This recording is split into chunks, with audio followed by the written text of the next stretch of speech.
Thank you for joining us today for the module Hand Washing, Why It Matters. This module will go over the science behind hand washing, how poor hand washing can lead to foodborne illness, the steps you can do to increase hand washing compliance, and we'll give some real-life examples of outbreaks linked to poor hand washing.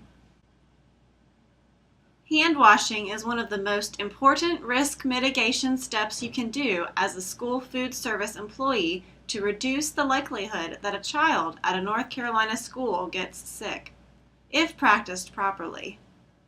If we look at inspection reports, especially related to food service, which includes schools, we don't see great hand washing compliance.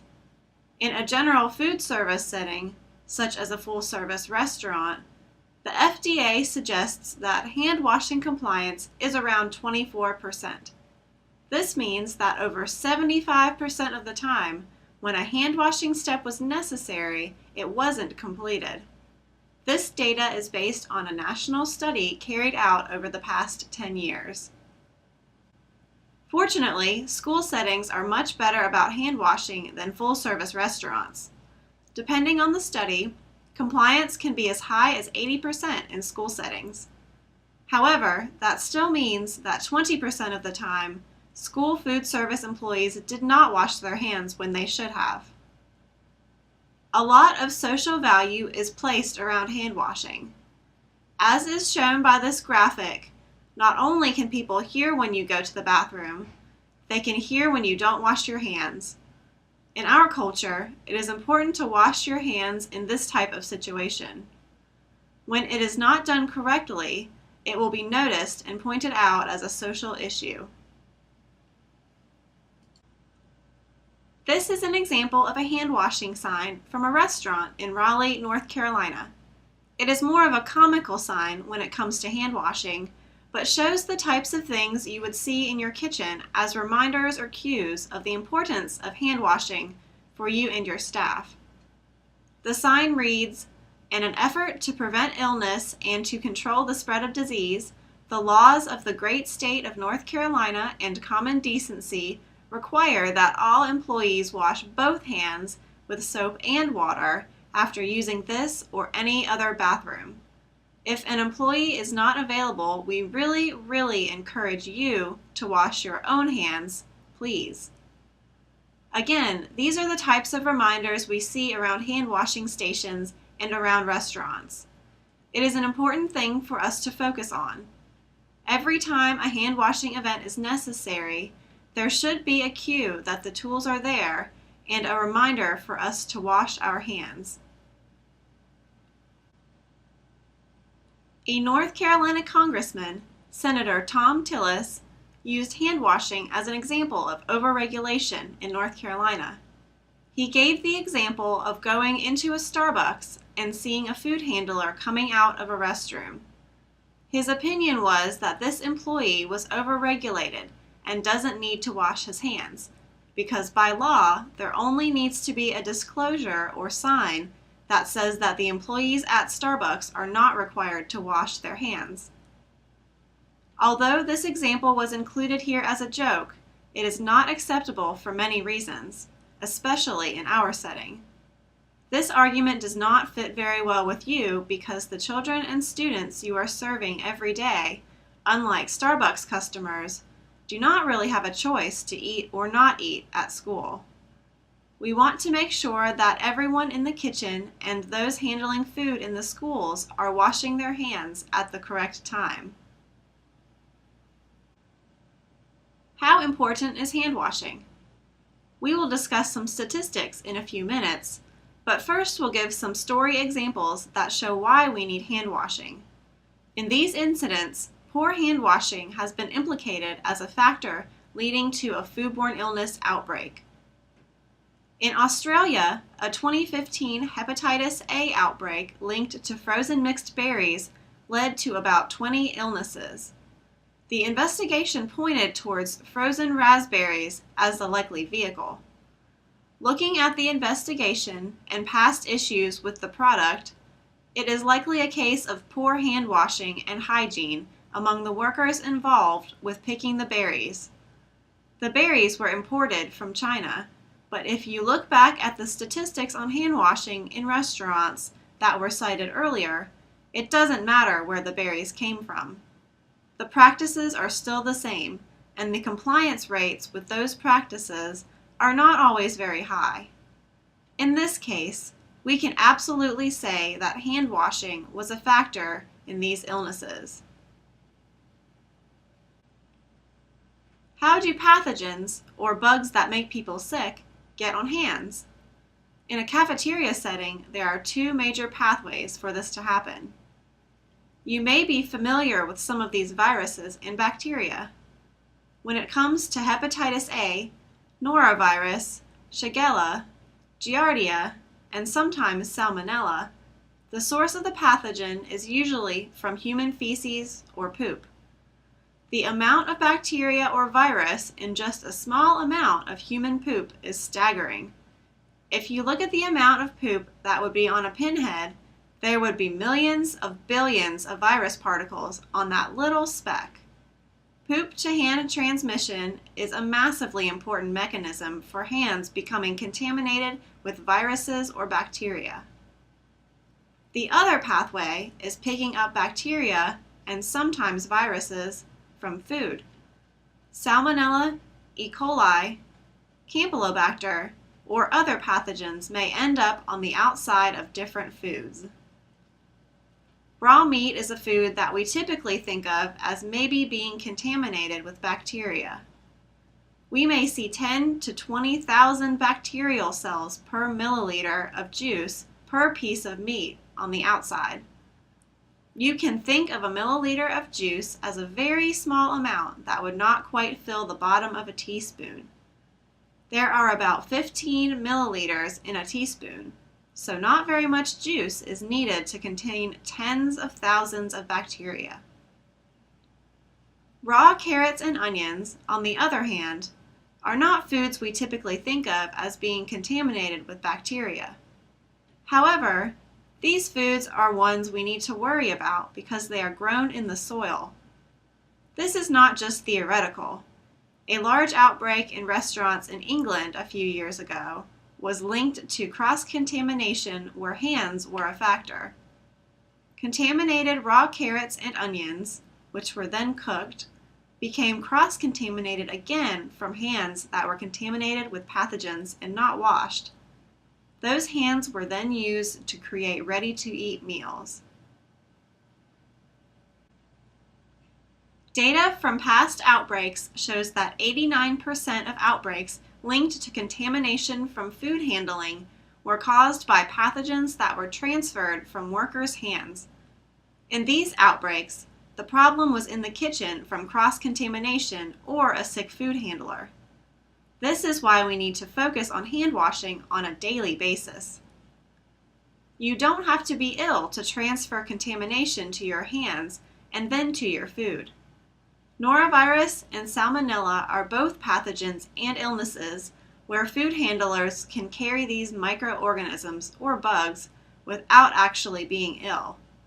They would still be shedding these through their feces. We see around 1 million cases of Salmonella each year, and it is the leading cause of death from foodborne illness in the U.S. We see about 5 million cases of norovirus linked to foodborne illness each year across the U.S. There are thousands and thousands of cases of both of these pathogens associated with foodborne illness in North Carolina every year. We want to make sure we are doing our best in schools to not be a source of foodborne illness. But if we were a source, it would mostly be coming from contaminated hands. Although not as large as the one in Australia, another hepatitis A outbreak in 2015 in New Jersey was linked to a restaurant setting and was caused by an ill food handler. Imagine this scenario. One of your colleagues or staff members comes to you and says, "I've been diagnosed with hepatitis A and I'm not really sure where I got it from, but I haven't been ill very long. 30 days before my symptoms showed up, I might have been exposing students coming through this cafeteria to the virus, and I didn't even know it." This is the situation that happened in New Jersey. After the ill food handler was identified with the virus, health clinics were held for the people exposed. Over 1,000 people had eaten at the restaurant during the days when the food handler had worked and could receive the hepatitis A vaccinations after exposure. Getting a hepatitis A shot within 2 weeks after exposure will protect you from getting the virus.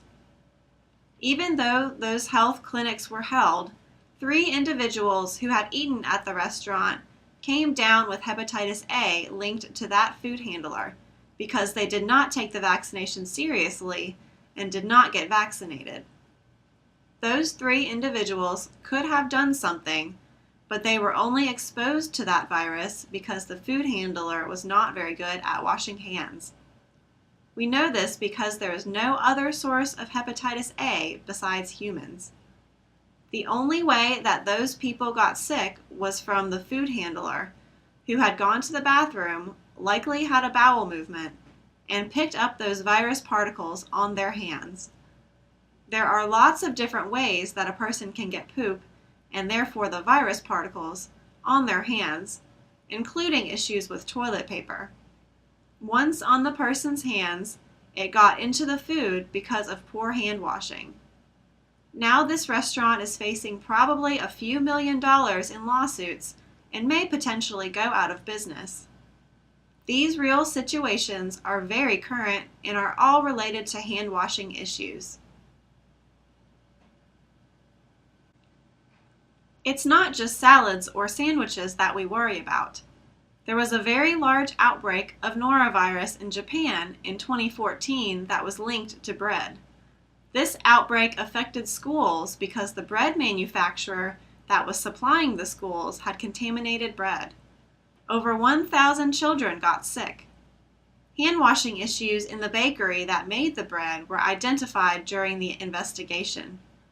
The exact norovirus strain, the one that had the same genetic makeup, was then discovered in the restroom at the bakery.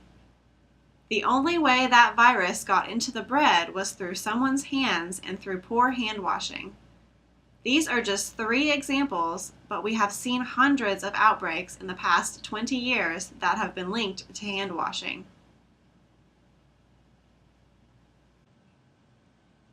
Hand washing compliance is a problem, but what about foodborne illness? We have already discussed the rates of foodborne illness from salmonella and norovirus, but where does it all come from? A lot of foodborne illness, especially norovirus, comes from restaurants. Looking at this graph, schools have a low prevalence of outbreaks, but 3% of those outbreaks related to foodborne norovirus do come from schools. There are approximately 48 billion cases of foodborne illness each year in the U.S. Foodborne illness results in around 3,000 deaths and over 125,000 hospitalizations. It's a big problem. We've had outbreaks related to our schools in North Carolina in the past, and fortunately we don't see too many of them annually. But we know that they happen. Just because we don't see them doesn't mean that those risks aren't there and that illnesses aren't occurring. As we've already mentioned, just washing your hands while you're ill is not enough. Well, food handlers can also be a source of foodborne illness. Let's take a look at some data to support this. Researchers in Minnesota studied outbreaks that were associated with restaurants.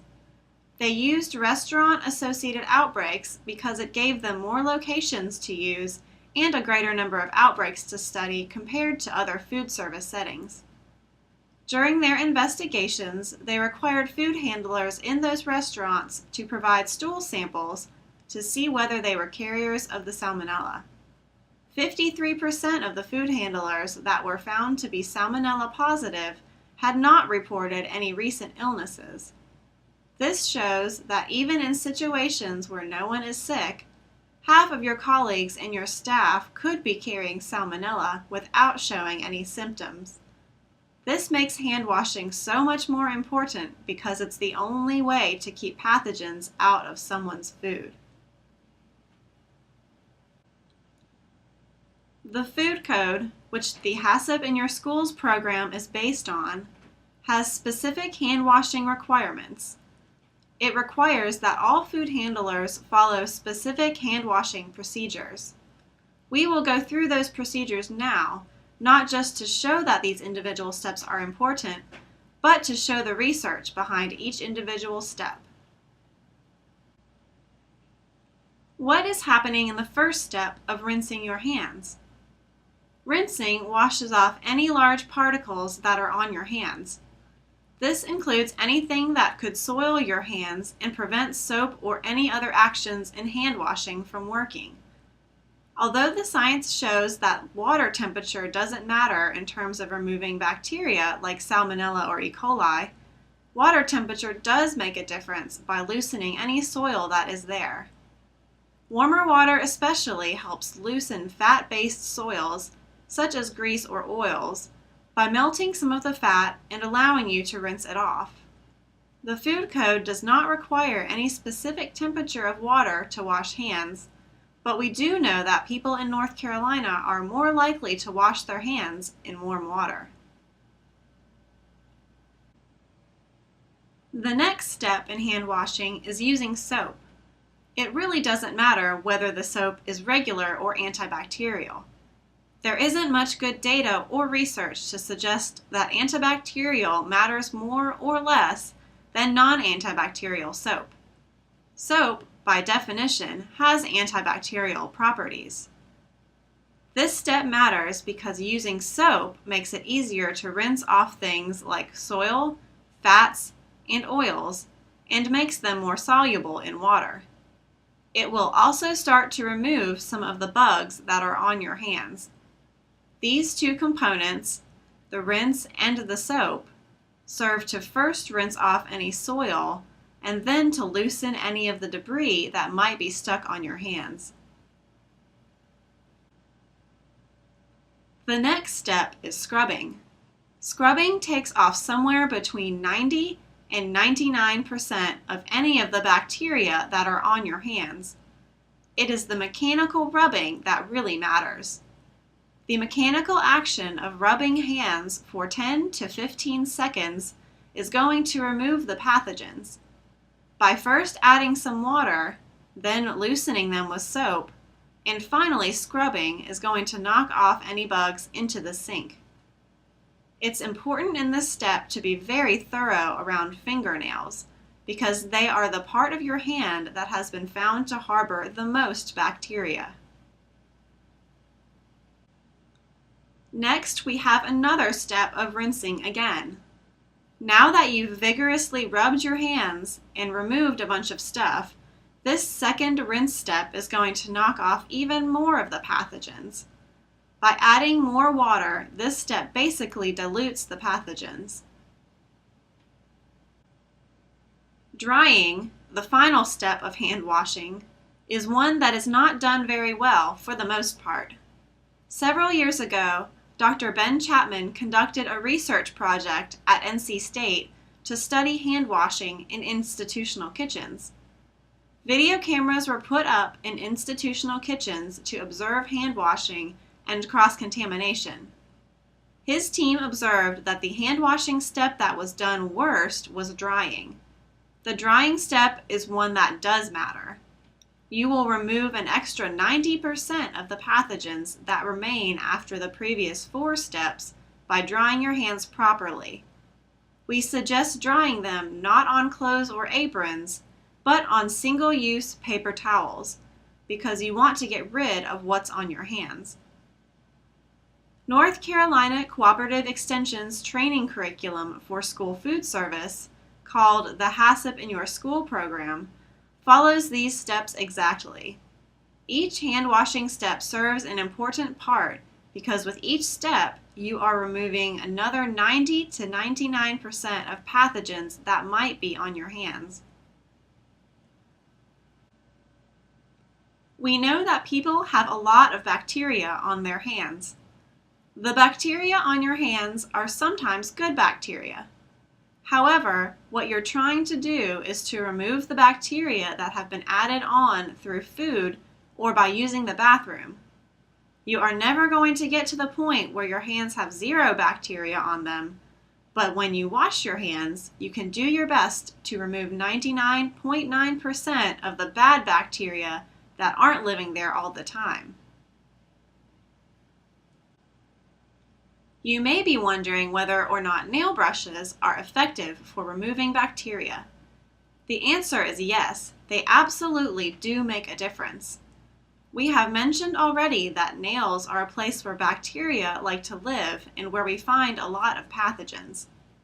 Using a nail brush will make the scrubbing action more vigorous and create a better lather when with soap. We will do a better job at hand washing with one than without one, especially if you are scrubbing throughout the whole hand. You also may be wondering how to clean nail brushes and if they can be used for multiple food handlers. The best way to clean them is to store them in a sanitizer bucket like you would a rag in your kitchen. If you do that, the sanitizer will take care of any bugs that are on the nail brush. How long the brushes last depends on their quality. Hand washing compliance, as we have already discussed, is as low as 24% in food service restaurants. On average, across all food handlers, compliance of hand washing is around 40%. However, it is quite higher in school settings compared to other settings. Why don't people wash their hands? You may ask yourself, why don't I always wash my hands? People are busy. Dr. Chapman's research observing hand washing in kitchens showed that hand washing compliance went way down when the kitchen was busy, often around lunch and breakfast service. Hand washing compliance decreased in situations where lots of people were coming around at once instead of the number of people being spread out over time. Sometimes hand washing isn't done well because people are wearing gloves. There is a false sense of security around glove use. People often think that just because they are wearing gloves, they don't need to wash their hands as much. Glove use doesn't mean that. Gloves are pretty good at transferring pathogens, even a little better than you would see with bare hands. After removing gloves, you are still required to wash your hands. We have a no bare hand contact rule, and we want to make sure we continue with that. But just because you are wearing gloves doesn't mean you don't need to wash your hands. We also see problems with hand washing because the right tools are not in place. Too often there is no soap, there are too few hand washing stations, or there are no paper towels. Making sure that your cafeteria manager is stocking those hand washing stations really matters because it impacts whether or not you can wash your hands correctly. Poor location of hand washing stations is not something that can be changed very easily in a school setting, but we know that if a hand sink is too far away, it is likely to lead to someone not using it. The value food handlers place on hand washing also impacts whether or not or how often they wash their hands. Even though all of the tools are there and it's not too busy, someone may still make the decision that they don't think it matters. Seeing others they work with not washing their hands can reinforce the employee's decision. It appears that by not washing their hands, those other employees don't think it matters either. Another reason why people don't wash their hands is because they don't know the consequences. We hope that the stories we have shared about recent situations where foodborne illness has been transferred by poor hand washing show how serious the consequences can be. How do we increase hand washing compliance? The research says reinforcing hand hygiene messages in your system, with your staff, and with your colleagues is very effective. Make sure you are all doing the right things at the right time and then recognizing and reinforcing the correct behaviors. For example, when you see another employee washing their hands, you may say something like, "Oh, that was a good time for washing your hands. Good job for washing your hands." Or you could help reinforce correct hand washing behaviors by reminding individuals that after doing something like handling raw chicken or a trash can, they need to wash their hands before going back to putting on their gloves and handling ready-to-eat foods. Much of our knowledge on what works to increase hand washing comes from nurses and doctors in healthcare settings. Monitoring, providing feedback, knowing how often we should be washing our hands, knowing if we are actually washing our hands as often as we should, and providing education have all been shown to increase hand washing. Having a manager or some other senior staff member in a kitchen situation modeling the correct behaviors has been shown to be especially effective for increasing hand washing. We know that if these individuals are role modeling good hand washing, their staff is much more likely to hand wash at the correct times.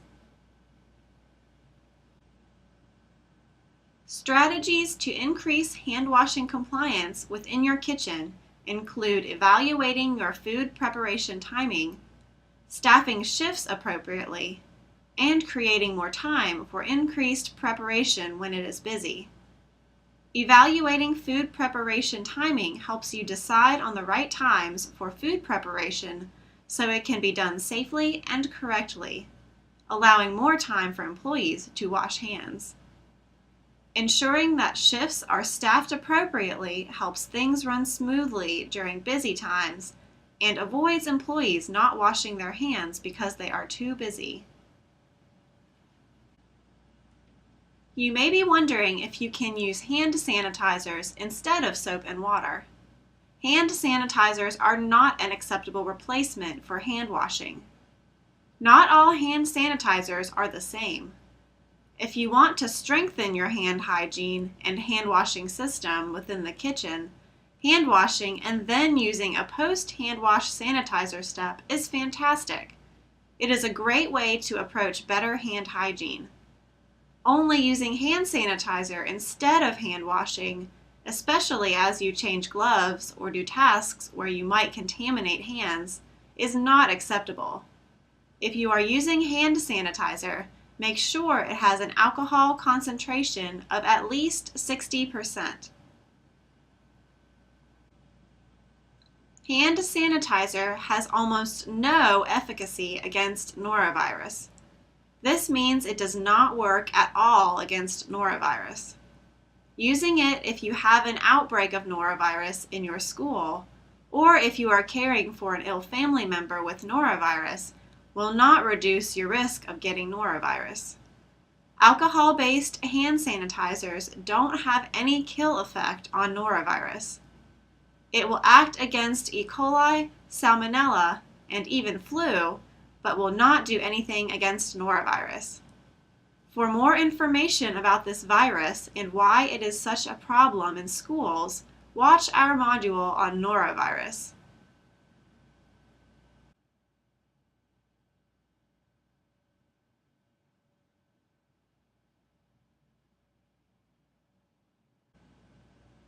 If you have any questions about today's webinar, please contact Dr. Ben Chapman. Thank you for joining us today to learn more about why hand washing matters, especially for food service employees. We hope you will join us next time for another module on school food safety.